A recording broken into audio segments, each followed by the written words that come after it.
So today, we're diving into something that's changing at lightning speed, how we train doctors. We're in 2026, and the journey from student to lifesaver looks nothing like it used to. It's a radical transformation, and we're going to show you exactly how. And this quote right here, it just hits the nail on the head. We're not talking about a few small tweaks here and there. Nope. The way we're preparing our future doctors and nurses is evolving at this incredible, almost breakneck pace. It's all being driven by some amazing tech and a whole new way of thinking about medicine. So where does a revolution like this even start? Well, it begins with the absolute basics, right in the classroom. The old scene, piles of heavy textbooks, hours of lectures, that's getting a complete top-to-bottom makeover. And this slide really shows you the heart of the change. We're moving away from that static, one-way street of a textbook to a dynamic, interactive conversation with intelligent platforms. Students aren't just passively reading anymore. They're in the driver's seat, actively shaping their own learning.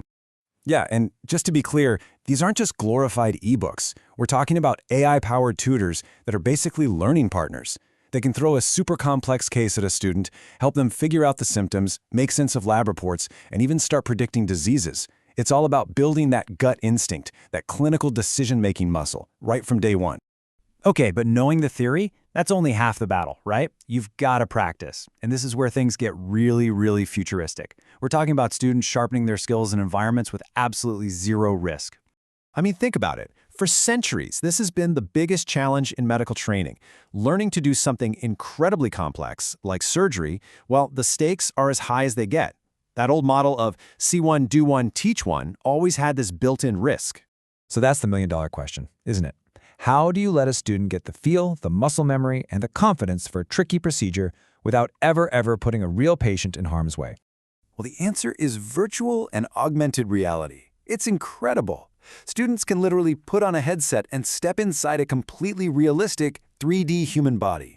They can fly around organs, see how different systems connect, and practice those delicate surgical moves over and over and over until it's second nature. And with interactive 3D holograms, it's just this incredibly hands-on visual way to learn. And it's not just for surgeons. Check this out. In nursing, you've got these smart mannequins. These are not your average plastic dummies. Oh no, these things can breathe, they can bleed, they can react to treatments just like a real person in crisis. It's all about getting nurses ready for the intense pressure of a real emergency. So when you have all this new tech for learning and practicing, it makes sense that the actual job description for a doctor is changing too. The modern medical toolkit, it goes way beyond just a stethoscope and a scalpel now. Today's doctors are being trained in these three massive new fields. First, you've got personalized medicine. That's all about tailoring treatments to someone's unique DNA and lifestyle.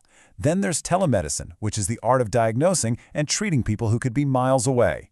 And finally, working hand in hand with robotics and automation that help with everything from surgery to just keeping an eye on patients. And this quote, I think, really gets to the core of the new mindset. The goal here isn't to replace doctors with robots. Not at all. It's about training a new generation of professionals who see technology as a powerful collaborator, a partner that just makes them better at what they do. This whole idea of working with technology leads us straight into our next huge topic, and honestly, it might be one of the biggest changes in the history of medicine, the role of data. For centuries, anatomy was everything. It was the absolute foundation of medical knowledge. And look, that's still super important, obviously. But now there's a second pillar holding everything up, and it's just as crucial: understanding patient data. Things like data science are no longer just for tech nerds. They are absolutely essential for any doctor practicing today. Okay, so with all this talk about AI and robots and data, you might be wondering, are we losing the human touch in all of this? But what's interesting is that the curriculum in 2026 is actually doubling down on the things that technology simply can't do. So yeah, the tools are changing, but the mission?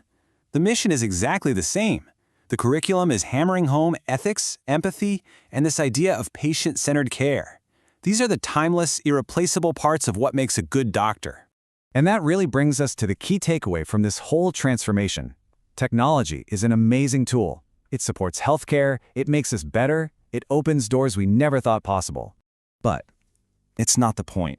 The thing that will always define great healthcare is human compassion. That connection between a doctor and a patient, no algorithm is ever going to replace that. So at the end of the day, medical education in 2026 is all about building in this ability to adapt and innovate. It's about creating doctors who are lifelong learners, ready for a future that, let's be honest, we can't even fully picture yet. And that leaves us with one final, pretty big question. The future is clearly being shaped by people who are willing to change and grow. So the only question left is, are you?